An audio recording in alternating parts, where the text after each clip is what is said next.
You've been part of many bilateral negotiations, trade negotiations in the past. These things take time. You said we're hopeful that the BTA will be wrapped up by the fall. Two things. What happens if it doesn't and if it takes longer than that? And two, how confident are you that you can actually wrap it up by the fall? Well, I've always wondered why it takes such a long time. Frankly, I've never figured it out. You tell us. No, I've never figured it out because, I see, we have trade negotiations which have been going on for decades. And the negotiators meet, I think, every 6 months or 3 months or 4 months. And I wonder why. I mean, if I were doing a negotiation, I'd be at it till I got the job done. And I think today, when I look back at the last, since the Prime Minister's visit, I'd say mid-Feb, so we're about 6 weeks since then, we've actually had multiple rounds in this period. I think we've had more periods, discussions with the Americans in the last 6 weeks than I suspect we've had with the Europeans in the last 2 years. Wow.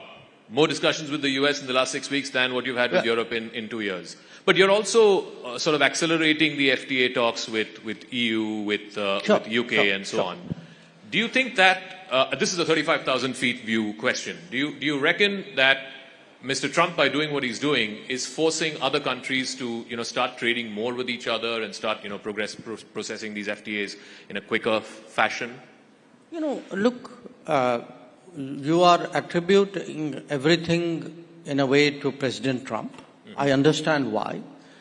But I want you to look at it for a moment from an Indian perspective. Sure. Okay?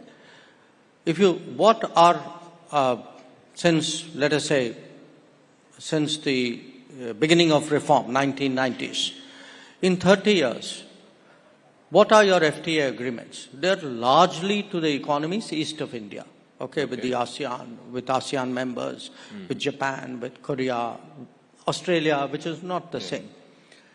Now, where are actually your many of these are competitive economies. Yeah. Okay? In fact, with most of these countries, we are running today trade deficits. Now, where is the natural growth potential for our exports? It's to the countries west of us. It's in the Gulf, it's in Europe, it's in the UK, it's in the United States, possibly in Latin America. And actually, those are the agreements which have lagged behind.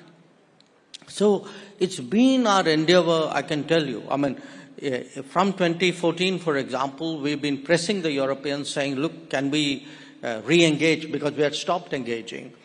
Then after Brexit, we responded very quickly to the UK's interest in reaching an agreement.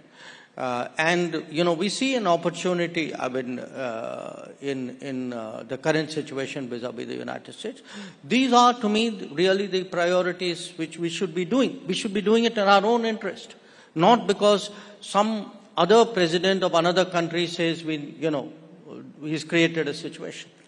I want to talk a little bit about Europe, because you had sort of become a bit of a lightning rod for them about talking about oil imports from Russia, saying how can you import from a country that's gone into war and invaded and so on. And you've laid out very articulately for India and for the rest of the world what India's position is.